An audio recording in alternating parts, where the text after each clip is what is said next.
Good morning. Let's see what's happening in Zone 6B. All right. It's a beautiful day. Oh my gosh. Absolutely gorgeous. This celery is still standing tall. Still doing pretty good. It's very cold, but it's getting a lot of good sunshine. Uh-oh. Yeah, the bay leaves. Gonna have to take those in pretty soon. I don't think these are frost hardy, so we're definitely gonna have to take these in. I may leave one out here. I just want to see what it does. But yeah, spinach over here is doing pretty good. Yeah, that's doing pretty good. Most of my seeds didn't even come up, but am I worried about it? No, I'm not. I'm gonna let these grow, and they'll grow really good, so I'm gonna let those go ahead and grow. This rosemary is doing great. Yeah, smells amazing. Check out that parsley. That's doing pretty good too. Yeah, and we've had a couple of real heavy frosts too, so the thyme, this is doing good. The sage, doing good.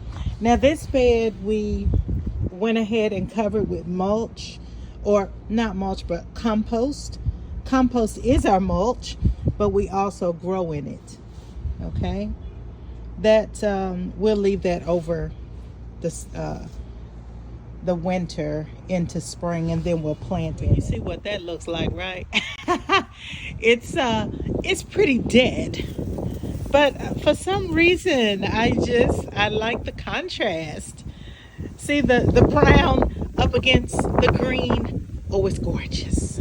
It's gorgeous. The fig tree, it's already gone. You see that? Yes, gone. We'll see it in the spring. Not too much in this bed. Well, actually nothing in this bed. There was yeah, that's still alive. That's spinach. Yeah, it's looking pretty bare around here. It's supposed to look like that this time of year, so it's nothing too different about how it's supposed to look. But this is oregano. This is looking beautiful. In this raised bed out here, we do have some mosh. I planted some mosh, and it's doing pretty good.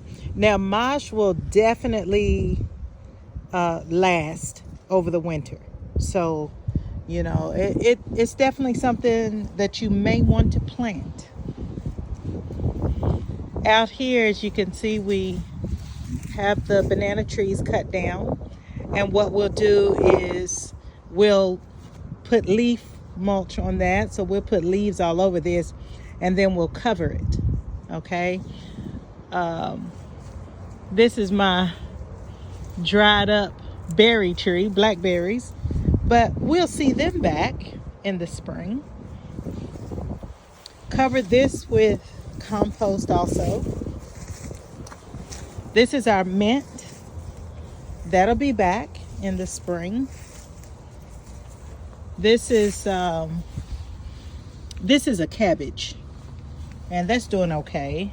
That should last. I'm not sure. It should, but we'll see. Out here is our middle garden, and this has got all the greens in it. They're doing okay. They have suffered some aphids real bad. Real bad, but I hope they'll bounce back okay. They look okay to me. Yeah, they look okay to me. Yeah, except for this one is really suffering. So I need to like cut that completely, all the leaves off of it, and just kind of let that bounce back on its own. But the kale is very resilient. Very resilient. Whoever's in cold regions, like we're in zone 6, so whoever's in kind of cold regions, I would suggest to grow kale. Definitely. This is collard. We had these for Thanksgiving, which was great. Yeah. These are lancenato kale. They have a lot of frost damage on those. Yeah. So see that? Yeah, they have a lot of frost damage. But they're going to survive. So there's really nothing to worry about when it comes to the kale. This is another collard. Yeah, this collard green is beautiful. Oh my gosh. This is Georgia collard. These are more collards here. And they're doing awesome too. The cold gets to them until they get used to it. When they get used to it, they usually bounce back pretty good. But I do suggest, if you're in a cold region, to grow the curly kale, okay? Let's go over here to the fire pits. So I have cabbage in here. This has suffered a lot from worms. So, yeah, these have suffered quite a bit, but I'm not really too worried about that. This one looks okay to me. So I'm not too worried about it.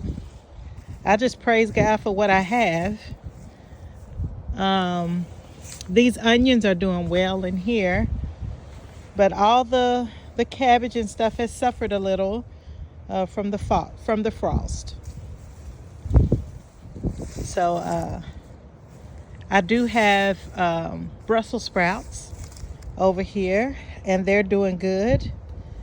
If you look up under these leaves, you can see them growing on there really nicely. So these also had issues with aphids. I'm not a fan of spraying. I'm just really not. I'm not a fan of it. But I do if I have to.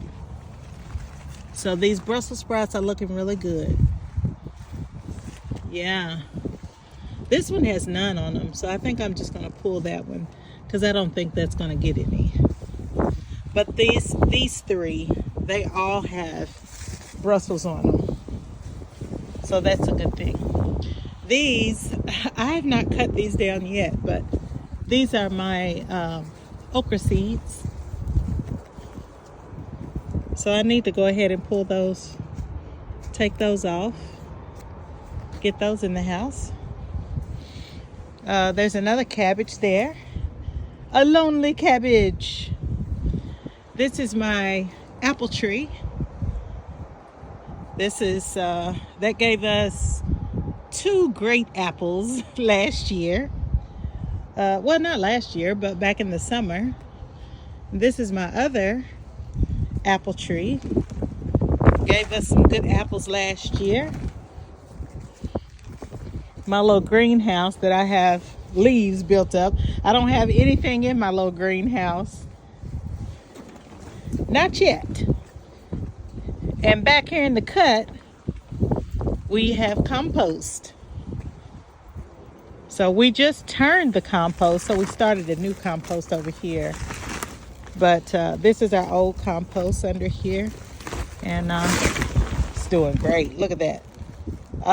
We are not going to have to buy compost next year for 2023.